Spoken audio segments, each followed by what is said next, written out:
So Hassan, like, why should founders even be thinking about personal brand? Because I know some founders are quite shy, for example. Yeah, I think personal brand is just the thing that's going to keep growing. And I think it's the natural way for people to sort of, well, what is a brand? A brand is sort of a reputation or an association that people have. You know, hopefully it's a positive association. Hopefully they have a good kind of, it's literally like having a reputation, but for something that's like a group of people that's kind of faceless. A company is like, a company literally means a group of people, right?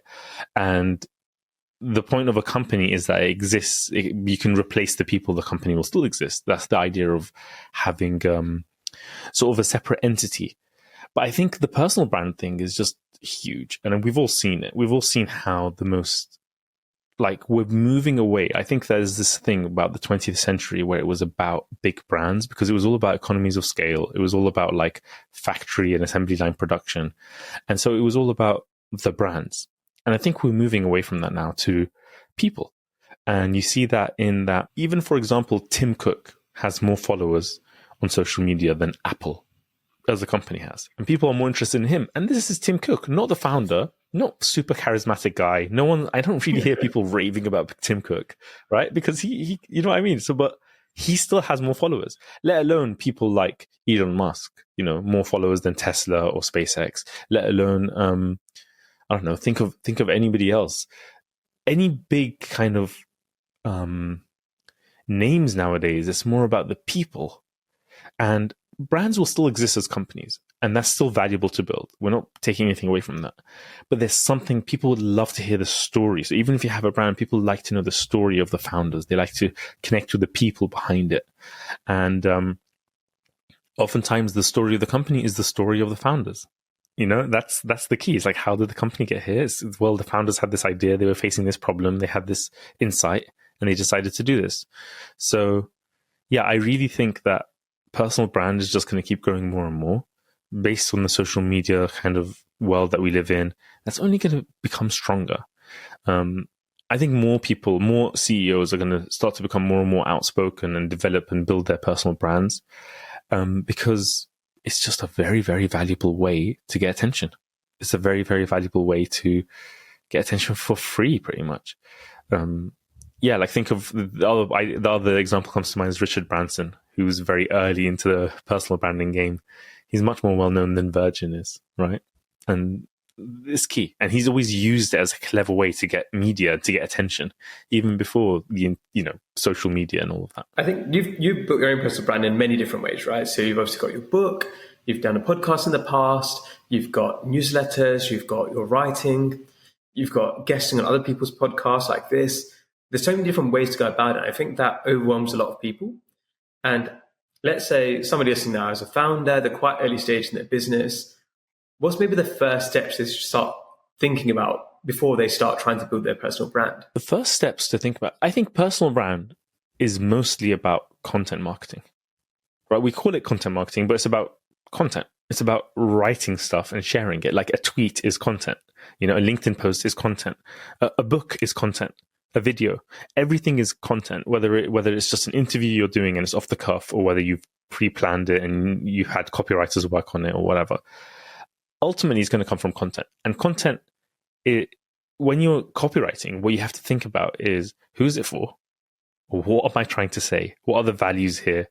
One of the lenses I like to use is, what is the transformation I'm helping people make?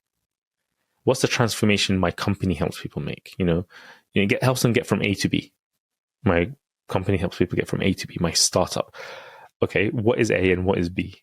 And who are they? And why did I do that? And did I face it? Maybe it's like I was scratching my own itch. I was facing the problem and I decided to solve it. Or maybe it comes from another angle and I have to use other people's stories. But there's something linked to, why am I the one who started this company? Why me? And I think that is the first thing to think about, is to think about, why is it that you've started this company, this startup, this organization? What's your story? You don't have to go super in depth. It doesn't need to be like a therapy session. But when you're brainstorming, you should go deeper than you would probably publicly share. And then think, okay, how much do I want to share publicly? How much of that do I want to show as the thing? What do I want to be known for? People will naturally put you in like buckets in their head. And like this is something that people have known so well in branding, positioning. And you have to think, okay, what bucket am I in? Am I just like in this? Can I stand out in some way? Can I define my own sort of bucket in a way, the category that what I'm known for? Am I the, you know, how can we get to some specific examples? Am I like, oh, the e-commerce guy who's like doing gym, you know, shaping how gym clothes are? Or am I like the one who's trying to get humanity to Mars, you know, trying to get us to space? Am I what do you want to be known for? And what category is that? Are you just another, you know, shampoo company? I don't know why shampoo came to my mind, but essentially you want to think of that. Is it just another SaaS business, right? Or is it something more specific to my target audience? Because it doesn't need to be to the, you know, branding isn't necessary to everyone. It's who you're targeting. And so, or am I solving a particular problem they're facing? Am I saving them money? Am I getting them more sales? Am I, you know, whatever it might be? Am I making them look good to their boss? And so you want to know what problem that is that you're solving and why it's you, and how they can kind of get to know you as a personality, how you're faced. You know, I always encourage like CEOs to be like, yeah, why don't you go on that video, you know, that explainer video? Why isn't it you? It doesn't have to be, but it could really help. And that's a well-known thing, like a CEO to kind of build that relationship and build that audience. So these are the sorts of things. I've thrown a few ideas out there, but it's all about starting kind of strategically of like, what do I want to be known for? I like to think of it as reputation. Personal brand is like a reputation. What reputation do I want to build for myself? What do I want to be known for? What are people going to think of me as? Quick example, just to wrap up this whole smorgasbord of ideas and thoughts. I was doing a marketing agency for local businesses. So I was working with like dentists and, I don't know, tile businesses, a catering company, etc. My first business is when I first started out. And in their minds, this is like 10 years ago, in their minds, they thought of me as the internet guy. Like they didn't care, like they didn't think I was just doing websites or I was just doing SEO or I was just doing a new logo for them, because branding just meant logo to them, right? You have to think of what they think of it. And so to them, I was just the internet guy. And in fact, sometimes they abstracted out to just the computer guy. And so one day I got a call from one of the managers of one of my clients to be like, Hasan, the printer isn't working. What can we do? I'm like, I've done your website. What have I got to do with the printer? And that's the thing. It's because in the category in their heads, the reputation is, I'm the computer guy, right? That's just how they saw it. So that's the key, is to understand not what you think of yourself. What do other people think of you? How they categorize you? Because people probably think of you less than you might imagine. And so they're just going to jump to quick judgments, quick assumptions like, oh yeah, he's software. He does this software, like this CRM software. Okay, cool. And that's it. And it's like, no, but you're trying to nuance it or something. But it's tough. And that's what you want to get ahead of that and be strategic about it and get known for something. And basically that's what personal brand is for, is to be strategic about the communications there and the reputation you want to build and the category or bucket you want to be put in. Community building, right? So why should startups, founders, investors, even though be thinking about this, why should people care about building a community? Yeah, so I feel like community is like the biggest life hack, especially when it comes in terms of building your network and building trust with your customers. It depends on how you see it, right? If you're a founder, if you're building a community for them, a community isn't an audience. A community is when they interact with each other, so they get to benefit of each other.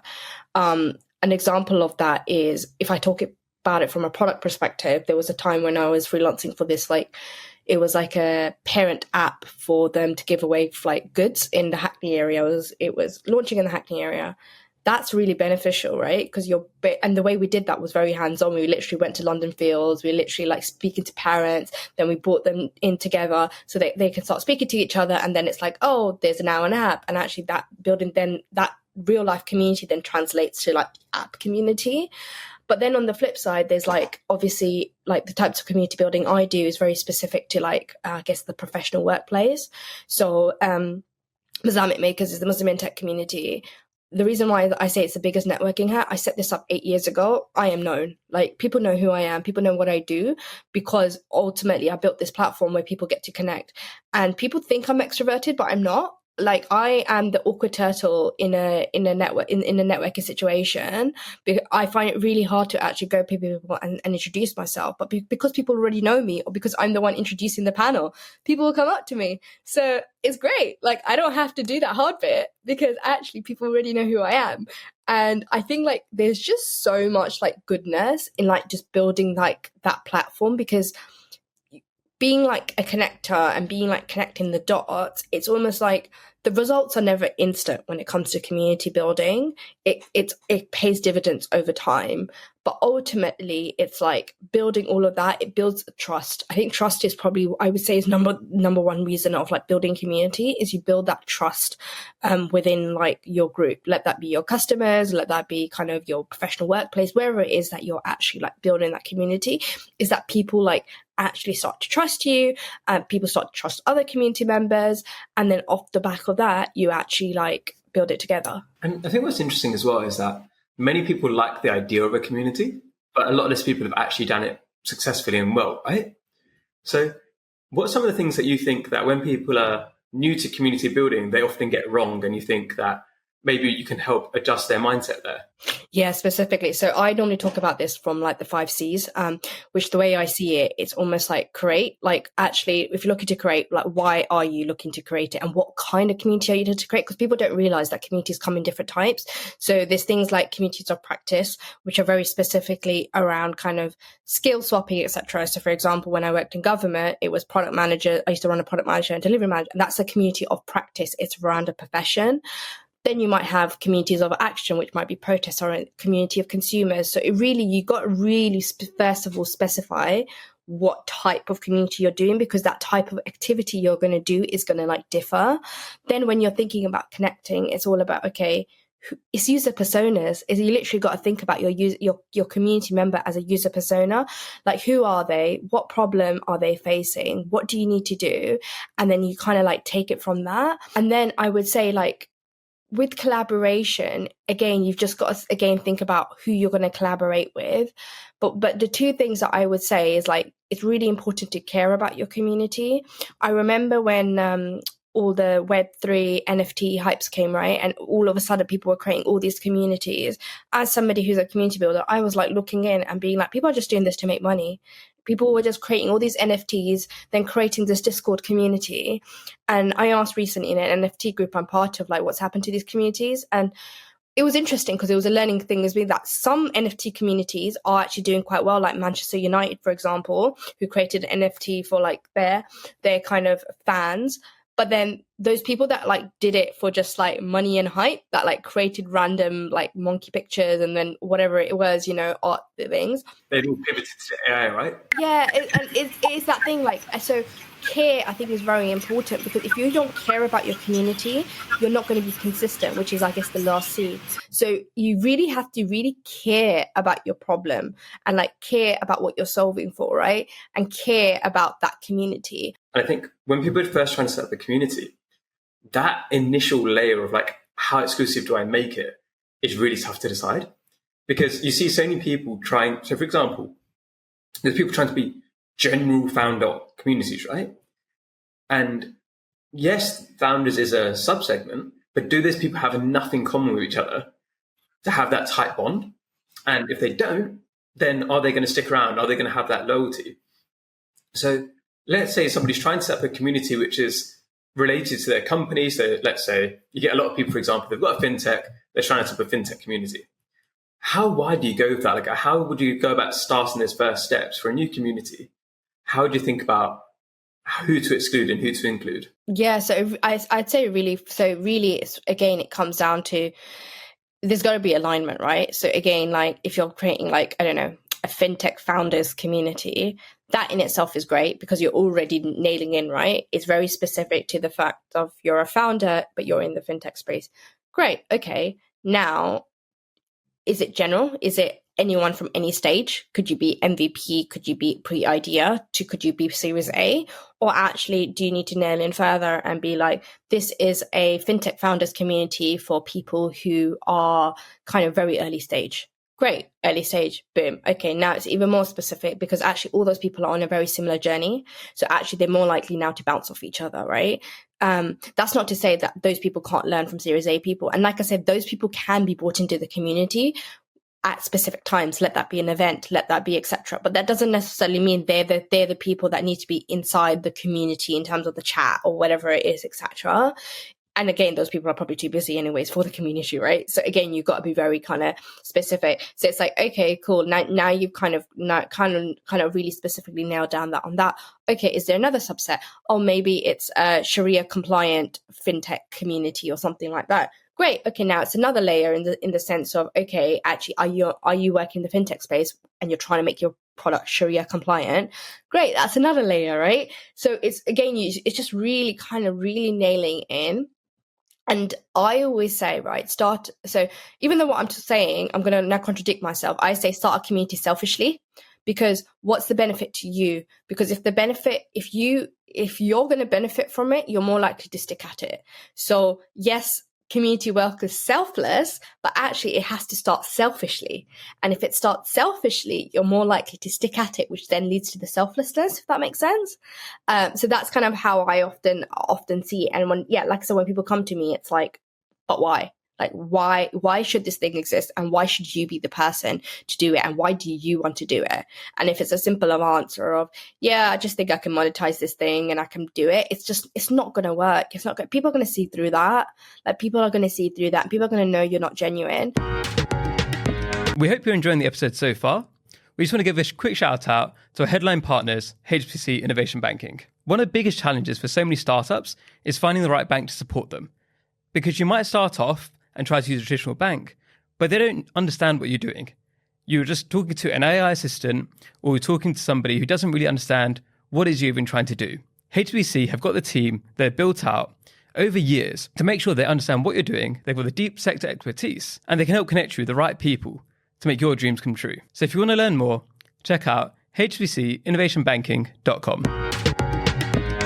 How do you define an anchor client, and who's the most important clients to be thinking about when you're looking at product development? Yeah, so I think in the product world, there's a lot of discussion around your ideal customer profile, right? You kind of think, hey, I have product X, and these are the kind of clients who need X. So for example, in my world, you look at clients that have a working capital shortfall, or they have less working capital compared to other clients. And then that's basically your ideal customer profile to sell a working capital product. Now, the problem is that approach, you have a product first and a customer second, right? And that's exactly what I'm trying to change. And there are a lot of tech companies who've already changed that, right? Like Amazon is a customer obsessed company, right? They look at the customer first. So from my perspective, an anchor client is somebody, they have a problem and they're willing to solve it with your help. And the problem is big enough. So for example, I work at C2FO. I worked with 21 of the, FTSE 100 companies in the world. Fortune 100 companies in the world. I worked with Amazon, Walmart, BT, Philips, you name it.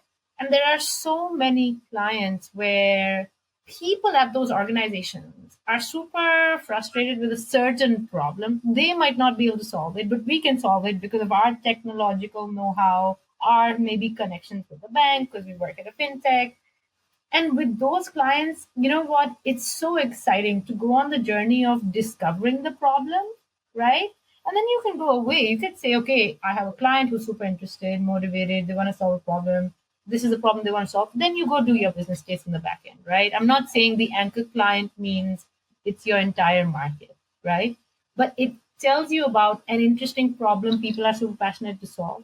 You can go in the back end, figure out if it's a big enough problem to solve, and then you can go on that journey with them to solve it, right? Like one of our advisors, Frederick Spock, for example, he used to be chief procurement officer for Philips, Siemens, Huawei. He works with us, and he's so passionate about these products, right? So I love even working with advisors like that who are passionate about the problems they're trying to solve, because that'll get you there, right? So I think it's more about obsessing with the problem and a customer who's motivated as well to solve the problem than it is to take a product to an ideal customer. And what's interesting about that part as well there, so with these customers who are really passionate about a problem, how do you get them to engage with you to help solve the problem together, as opposed to shipping around with different other people to see if they can get a less perfect solution? How do you get them engaged? Like, no, we're going to get the best solution for you to solve what your problem is. Yeah, I mean, it's a very good question, and it will be different for everybody, right? Like, if you're a startup, right, and you don't have existing clients, then I think that you're at a completely different place. So, like, say yourself, you would go to a conference, you'll meet somebody who you want, right, to be a client for you. I would say talk about them, like their day to day. Ask them what are their priorities, what are their challenges of meeting their priorities. And I think that gets you to a very good place with them. Because suddenly they'll tell you, like, my priority is X, it keeps me up at night, and I cannot solve it, and I need some help. I, on the other hand, have a little bit more privilege, right? Because I have so many clients on this platform that I work for at a fintech. So I can join any of these calls that we do with our clients and then ask them the same question. But the challenge is the same, right? If you go to somebody and you talk about yourself, it's very different to you go to somebody else and you ask them what keeps you up at night. Looking at that as well, so internally, right? If you think about traditionally, people used to go, you've got the team that are looking at product development, and how do you get them to have that relationship with the clients? And how do you structure a team internally to make sure that they are listening to the client's problems, as opposed to it being a mandate from somebody high up in the company to be like, you need to build this? And how do you keep that relationship well within the company? Yeah, I mean, this is exactly why I was hired. So I ran relationship management for EMEA before moving to this global product role. And one of the reasons my chief product and tech officer kind of quoted was, I want to move this to this product-led org, right? And the how, honestly, is the same as for anybody else. So if you're a relationship manager, right, and there's a how do I understand the client's problems? And honestly, it's all about asking open-ended questions, setting up those monthly calls with the clients, following up, and making sure the other person is feeling heard, and you're transparently informing them of how I'm going to get there, right? Same with product, right? You've got to get product on the call. So what we are doing at C2FO, at least, my team, so I have 3 different teams, we are setting up 3 different personas that we're targeting. For these personas, we're going through relationship management initially and sales and saying, hey, we're going to reach out to these clients and ask, like, are you interested in talking to us about product development? People who are saying yes, we're forming these little hubs of these personas. So we've got procurement, we've got treasury, and now we're also looking at the IT persona. We're developing these hubs where we get in touch with these people one-on-one with the product manager every month or so, max every quarter, where we go through like, okay, what are your pain points? How are you thinking about our product? How does it fit in your portfolio? And then kind of go from there.